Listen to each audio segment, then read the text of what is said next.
The LinkedIn Podcast Network is sponsored by TIAA. TIAA makes you a retirement promise, a promise of a guaranteed retirement paycheck for life. Learn more at TIAA.org/promises pay off. LinkedIn presents. On average, well-being declines across childhood and adolescence and bottoms out in our 20s before rising in the decades after that. Why are the 20s such a low point? Because our 20s are the most uncertain years we will ever know. As adult milestones have shifted upward and now hover closer to 30 than to 20, 20-somethings now spend about a decade feeling uncertain about whether they'll ever be partners or parents or professionals, about whether they'll ever be able to own a home or pay their bills.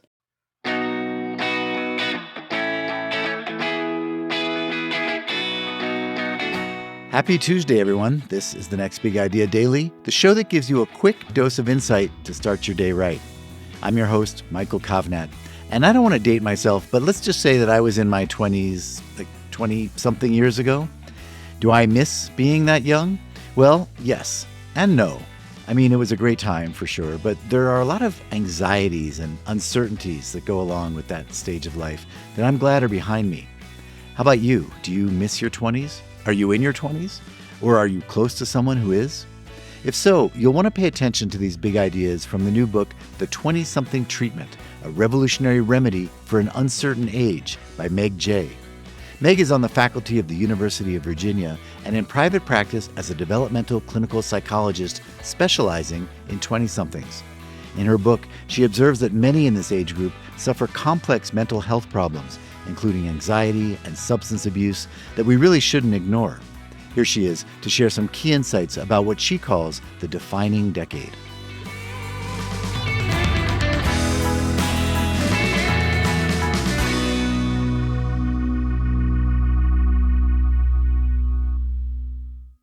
Our 20s are when uncertainty is at its highest and mental health is at its lowest. In fact, that's why I'm a developmental clinical psychologist who, for 25 years, has specialized in 20-somethings, because that's where the action is. There is a J-shaped curve that describes mental health across the lifespan. On average, well-being declines across childhood and adolescence and bottoms out in our 20s before rising in the decades after that. Why are the 20s such a low point? Because our 20s are the most uncertain years we will ever know.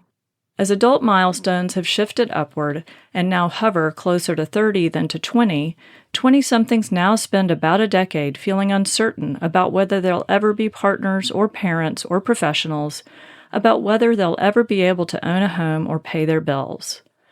The brain interprets all this uncertainty as danger.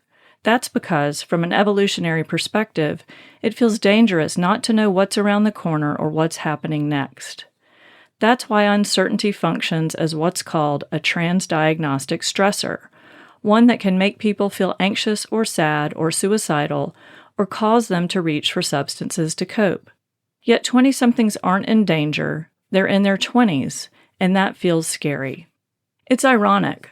Culturally, we imagine that the 20s are a fun, carefree time because people don't yet have spouses or kids or mortgages or big jobs, when really it's hard not to have any of those sources of safety or security or meaning. It's stressful to be working on all of those milestones at once. It's scary not to know if you'll ever achieve them. It's tough to feel settled on the inside when life isn't settled on the outside. Medication is not always the best medicine. As a group, 20-somethings are over-medicated and overdiagnosed. About 1 in 4 young adults are taking a prescription mental health medication. Antidepressants are the most commonly used prescription drug of any kind among adults aged 20 to 59, yet young adults are rarely advised of the potential downsides: emotional numbing, decreased enjoyment and motivation, weight gain, sexual problems, and dependence. Antidepressants can help people feel less bad, but they also often make people feel less good. Anti-anxiety or benzo use has doubled since the year 2000 and are second only to opioids when it comes to overdoses. Young adults are the ones most likely to wind up in the emergency room. In addition, benzos are habit-forming, which means they are addictive and should only be used for very short periods of time. Stimulant use has tripled since the year 2000, up even among those without bona fide attention disorders. Yet stimulant use in the neurotypical brain is counterproductive, leading young adults to work longer and harder, but to produce lower quality work. And quietly but quite seriously, prescriptions for antipsychotics are increasing too. Antipsychotics are now frequently layered on top of other medications as a form of polypharmacy. Most concerning is that the side effects and dangers of antipsychotics can be the most severe at all. Stunningly, the majority of prescriptions for mental health medications are written by general practitioners who do not have specialized training in their use. To be clear, medication is sometimes useful or necessary, but as you'll soon hear, 20-somethings need skills, not just pills. Education is an intervention. I write books because what many 20-somethings need most is better information. This helps us normalize rather than pathologize what's happening. So your 20s may be a mental health low point, but that doesn't mean something is wrong with you or that you're doing something wrong. Here are some facts it helps 20-somethings to know. As we've already discussed, the 20s are the most uncertain years of life, and the brain interprets uncertainty negatively. 20-somethings will have 9 different jobs by the age of 35, and most are struggling financially. The 20s are the loneliest time of life. 50% of 20-somethings have no close friends, and 50% are single. 20-something brains are more likely to think catastrophically and feel negatively than those of older adults, and they have less experience managing those thoughts and feelings. 93% of young adults are going to be rejected at some point, and heartbreak is the most common precursor to feeling depressed. Our 20s are the years when we are most likely to use and abuse substances and to become addicted to alcohol, marijuana, and porn.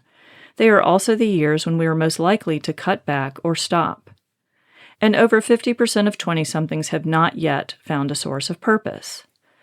Normalizing rather than pathologizing young adult struggles is important, because 20-somethings are especially prone to the nocebo effect, or the power of negative expectations.